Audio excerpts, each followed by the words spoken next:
por este asunto que le comentamos al principio del programa, un homenaje que el Ejército Mexicano rindió al general Hermenegildo Cuenca Díaz, que fue el titular de la Secretaría de la Defensa Nacional en el gobierno de Luis Echeverría Álvarez, cuando justamente se estaba aplicando esta guerra sucia en contra de organizaciones y personas que el Estado consideraba enemigos o disidentes políticos. María, muy buenas tardes, muchísimas gracias por aceptar conversar con nosotros. Te saluda con mucho gusto Rubén Martín.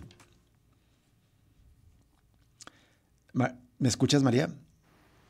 No me, yo sí, ¿usted no me escucha? Sí, solo estamos escuchando con un cierto eco. Déjame ver si lo podemos resolver. Pero, entre tanto, sí te escuchamos y te agradecemos enormemente que nos atiendas este enlace para hablar de este asunto tan importante. Muchas gracias. ¿Puedo probar con mis audífonos también para que se escuche mejor? No sé si ya se resolvió. Sí, me parece que ya se resolvió. Bueno, yo me escucho con un poco de eco, pero tú te escuchas bastante bien. Ah, ok, perfecto. Pues muchas gracias, Rubén, por la invitación a estar acá en el programa. Sabemos que es un programa también que escucha mucha gente en Guadalajara y en otros lugares, entonces estamos muy contentas de estar por acá. Gracias, María. Pues antes de entrar en detalle de la postura sobre este homenaje a este general represor, ¿nos puedes compartir la información de qué significa HIJOS, quiénes lo integran y desde cuándo está organizado? Claro. HIJOS es un colectivo que tiene en México ya 25 años. Significa Hijos e Hijas por la Identidad y la Justicia, contra el Olvido y el Silencio, como decías hace ratito. Y nace primero en Argentina hace 30 años, se cumplieron apenas 30 años de la conformación de HIJOS. Nace en el año 95 en Argentina, donde había habido una dictadura, ¿no? Había pasado ese país por esta dictadura que dejó 30,000 personas desaparecidas, miles de personas exiliadas, asesinadas, y era un momento de mucha impunidad y donde nuestra generación, la generación de los hijos de las personas desaparecidas, de quienes habían sido asesinadas, exiliadas, empezaron a buscar una forma de organizarse. Entonces se juntaron en Argentina hace 30 años y 5 años después se creó en México HIJOS, que somos hijas e hijos de personas desaparecidas, asesinadas, ejecutadas extrajudicialmente y también de personas exiliadas de diversos países del Cono Sur y otras que estamos en la organización más por solidaridad y porque desde HIJOS pensamos que todas las personas somos hijas de la misma historia y que claro, las personas desaparecidas nos faltan a todos. Así es. Esta es una trayectoria muy importante, la de HIJOS. Vamos a este tema. La semana pasada, el martes 13, la Plana Mayor del Ejército pues rindió un homenaje a Hermenegildo Cuenca Díaz. Lo dije muy generalmente, él fue el titular de la Secretaría de la Defensa Nacional en el gobierno de Luis Echeverría Álvarez, es decir, de 1970 a 1976, uno de los periodos más crudos de las violencias estatales, cuando se desplegó de manera deliberada, de manera oficial, una política de contrainsurgencia, una política represiva que incluyó las desapariciones forzadas. Háblanos de este homenaje y cuál fue la reacción de distintos colectivos, entre otros de HIJOS, María.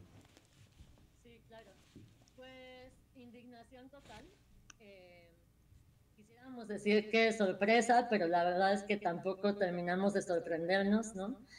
En México, como tú sabes, como sabe el auditorio, ha habido una negación de lo que sucedió en las décadas de los 60, 70, 80, en términos de la contrainsurgencia y de lo que ya han dicho las propias cortes mexicanas que fue terrorismo de Estado.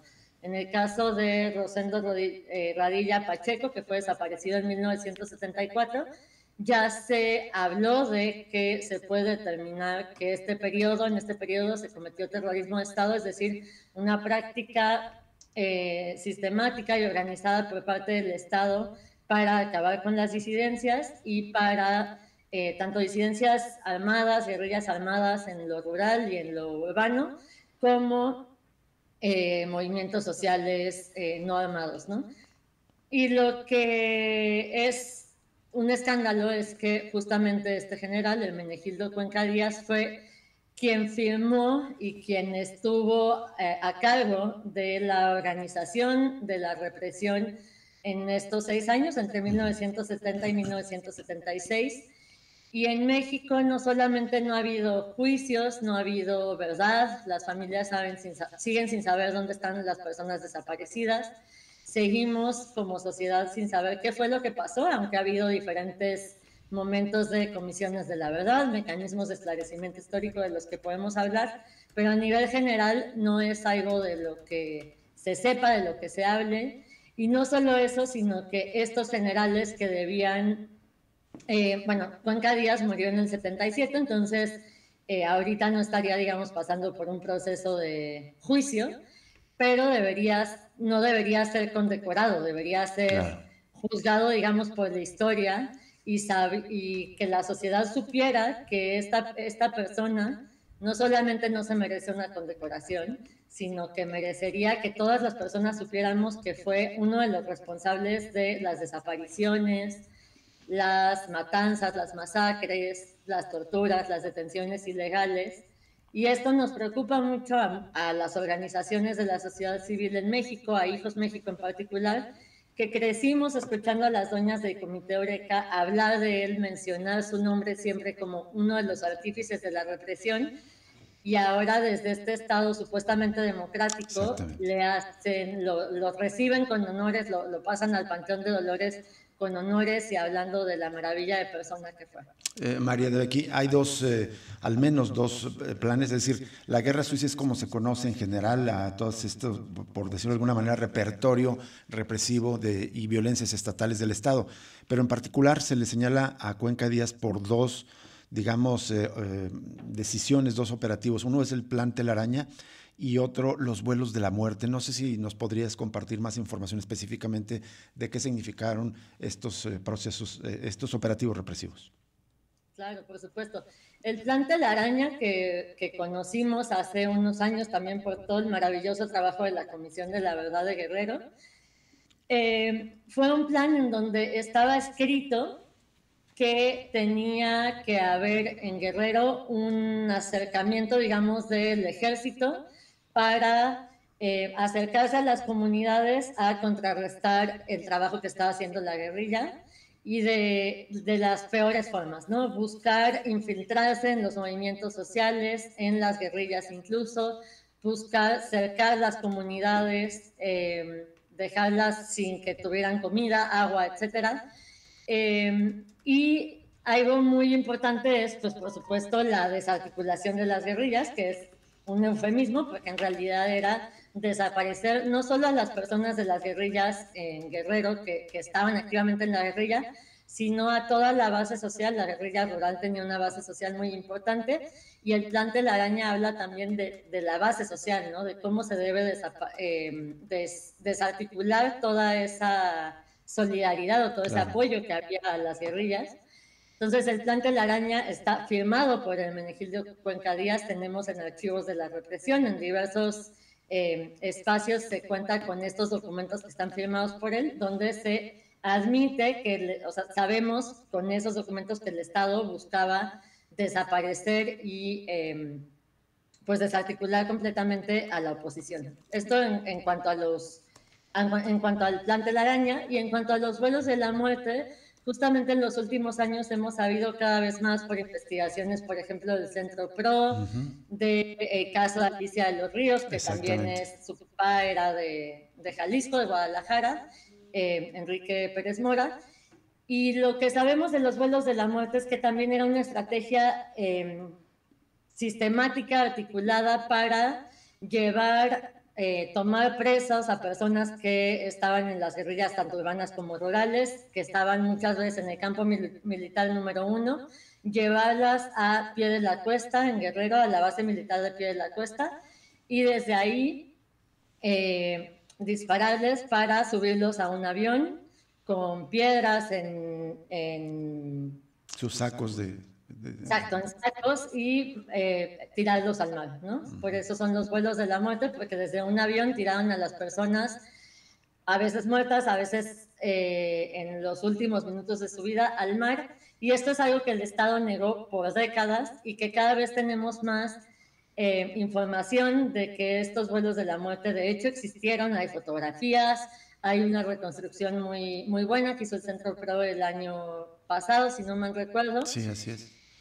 Y de nuevo, Menegildo Cuenca Díaz es la persona que estaba detrás de la implementación, de la creación, como la mente que estaba atrás, claro, con el poder ejecutivo completamente de acuerdo con todo esto que estaba haciendo, pero digamos que él fue quien implementó todos estos planes y todas estas acciones para terminar con la guerrilla, terminar con la oposición, cometiendo violaciones graves a derechos humanos. Y en este estado, en este momento de nuestro país, en donde, como te digo, se habla de un estado democrático, de izquierda, pues es brutal que estemos viendo homenajes a quienes deberían pasar a la historia como genocidas. Exactamente. Hola María, te saluda Jesús Estrada, un gusto escucharte. María, una duda, además del Centro PRO y de todos estos documentos que comentaste que han reflejado lo que ocurrió en ese periodo de la Guerra Sucia, los vuelos de la muerte y esta Operación Telaraña, también hay 2 informes que publicó el Mecanismo de Esclarecimiento Histórico de la Comisión de la Verdad sobre los crímenes de Estado en ese periodo, y ahí me parece que sale señalado no solo estas operaciones de represión, sino también el propio general Cuenca y otros más. ¿Qué pasa con esos informes y ese trabajo de la Comisión de la Verdad que se hizo en el gobierno de López Obrador con la promesa de traer justicia? Y estamos viendo que no ocurrió, tal punto que le están dando un homenaje a este general. Exacto. Sí, muchas gracias, Jesús, por tu pregunta. Justamente en México hemos visto varios momentos de esto que se conoce, digamos, como la justicia transicional, que es cuando acaba un periodo pues de dictaduras o de represión y pasamos a otro periodo democrático. En México tuvimos este momento en el 2000, por ejemplo, con Fox y la FEMOS, que también fue un intento, una Fiscalía Especial de Movimientos Sociales y Políticos del pasado que intentaba o decían que traería verdad y justicia sobre todos estos temas, que no fue el caso. Y con el gobierno de López Obrador había mucha expectativa, mucha esperanza de parte de muchos colectivos, organizaciones, sobrevivientes, familiares de personas desaparecidas. Se hicieron una serie de reuniones con el mismo presidente en donde se creó a través de un plan presidencial una comisión de la verdad que tenía 5 mecanismos que eran justicia, búsqueda, reparación, memoria y verdad. En el mecanismo de verdad estaba justamente el mecanismo de esclarecimiento histórico, que al terminar hicieron 2 informes, uno que se llama Verdades Innegables y el otro que se llama Fue el Estado. Y lo que debería haber sucedido con eso es que el Estado hiciera suyos estos informes, reconociera la responsabilidad del Estado en todas estas acciones de terrorismo de Estado y planteara un plan, digamos, para traer justicia, traer reparación integral, y en esa reparación integral, que no es solamente económica o monetaria, también tendría que haber medidas de no repetición. En un país completamente militarizado como es el nuestro, no podemos pensar en la no repetición, en que estos hechos no vuelvan a suceder. Cuando el ejército tiene el control y el poder que tiene, y los generales que sabemos que cometieron violaciones a derechos humanos en los años 70 son condecorados, ¿no? Es como este cheque en blanco de que hemos hablado muchas veces de la impunidad al ejército, que se repite desde los años 70, pasando por el caso Ayotzinapa y ahora de nuevo con la Comisión de la Verdad y el mecanismo de esclarecimiento histórico, en donde se habla de los vuelos de la muerte, del plan Telaraña, de varios casos, de muchos casos pues, de violaciones a derechos humanos, masacres, ejecuciones extrajudiciales, etcétera. Y el Estado lo que hizo es como si no hubiera pasado nada. No se ha dado una continuidad en este nuevo gobierno de qué va a suceder con esos informes, cómo se va a incluir esto en las currículas educativas, cómo vamos a hacer para no vivir en un país donde una persona pueda mandar a asesinar a cientos de personas o desaparecer a cientos de personas y sea condecorada. Así es. María, y justo ya que hablas de estos mecanismos de esclarecimiento histórico, ¿qué balance harías justo de los gobiernos de la Cuarta de Transformación, que así se denominan, sobre el compromiso de brindar verdad y justicia a las víctimas de las violencias estatales, de la represión. Pues la verdad es que ha quedado a deber completamente. En esta comisión de la verdad que les comentaba estaban los 5 mecanismos. Los 2 que sacaron algún tipo de informe y hubo algún tipo de recepción fue la parte del mecanismo de esclarecimiento histórico, digamos el brazo que tenía que ver con verdad, el mecanismo que tenía que ver con verdad. Había un mecanismo de impulso a la justicia que de hecho eran solo 2 personas y al final, 3 personas, perdón, y al final renunciaron, entonces ya ni siquiera hubo impulso a la justicia, claro. O sea, eso se dejó de lado, se olvidó. La reparación sigue pendiente. La búsqueda, pues hay planes de búsqueda, hay un informe donde se dice, creo que 26 lugares donde podría tal vez haber restos de personas desaparecidas, no se habla de búsqueda en vida, solamente de restos, y que de nuevo no hemos tenido resultados en cuanto a dónde están las personas desaparecidas. Y el último mecanismo, que era el de memoria, estuvimos trabajando por parte de varias organizaciones de la sociedad civil, en este caso Artículo 19, de donde también soy parte, en la ley de memorias, que también quedó en la nada, en el olvido. Y ha sido, la verdad, ha sido muy decepcionante también para las familias, para las víctimas, para quienes son familiares de personas desaparecidas, ver cómo alguien que estuvo muy cercano a doña Rosario Ibarra, claro. a las fundadoras del Comité Eureka, como fue Andrés Manuel López Obrador, después pues completamente traicionó esta causa y seguimos a más de 50 años sin saber dónde están los desaparecidos, sin tener justicia, y en un país donde en este momento hay más de 128,000 personas desaparecidas, de las cuales no solo no sabemos dónde están, no se está buscando a esas personas y no se está trabajando en la prevención, en que deje de haber personas desaparecidas cada día en este país. María, justo ahí te iba mi última pregunta, bueno, son 2, pero muy rápidamente. ¿Hay una relación entre el pasado y la crisis por desaparecidos del presente? En el pasado me refiero a ese periodo de la Guerra Sucia, cuando el Estado desaparecía personas. Y la otra pregunta es, ¿podremos superar esta crisis actual si no hay justicia con el pasado, si se sigue haciendo homenajes a personas que idearon estos planes para desaparecer personas? Claro, pues en cuanto a la primera pregunta es... desde Hijos pensamos que sí hay una continuidad entre estas violencias, siempre lo dijimos, las mismas doñas en los años 80, 90 lo decían, las doñas del Comité Eureka, estamos aquí para que esto no les pase a ustedes, ¿no? Y ahora le está pasando, en ese momento le pasó a toda la sociedad porque las desapariciones son un crimen de lesa humanidad que nos sucede a todas, que nos atañe a todas, pero ahora cada vez más personas de la sociedad en su conjunto están siendo desaparecidas. Este cheque en blanco que le dio el Estado mexicano desde los años 60, 70 a quienes desaparecen es el mismo cheque en blanco que estamos viendo en cuanto a las desapariciones en este momento.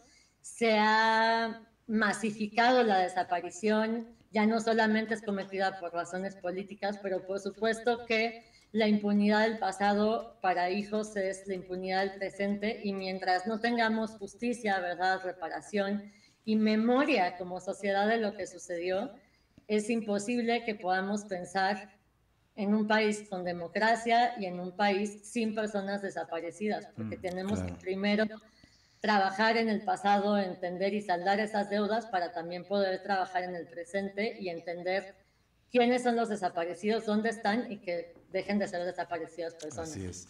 María de Bequip, te agradecemos enormemente que nos hayas tomado esta llamada y si nos permite seguimos en contacto contigo más adelante justo para seguir abordando estos temas tan relevantes para la historia contemporánea de México. Muchas gracias, María. Muchísimas gracias, Jesús, Rubén. Al contrario, muchas gracias a ti. Ella es María de Bequi, del colectivo Hijos e Hijas por la Identidad y la Justicia contra el Olvido y el Silencio. Muchos de estos integrantes incluso pues tienen a un familiar desaparecido, en algunas ocasiones a sus padres. Vamos a ir a una pausa y vamos a regresar con una entrevista también muy interesante. Vamos a hablar de lo que ocurre en el Parque Rojo, del desalojo de comerciantes, de lo que esto implica para el sustento de muchas familias y su exigencia de que sean reinstalados. De esto hablaremos al regreso de esta pausa.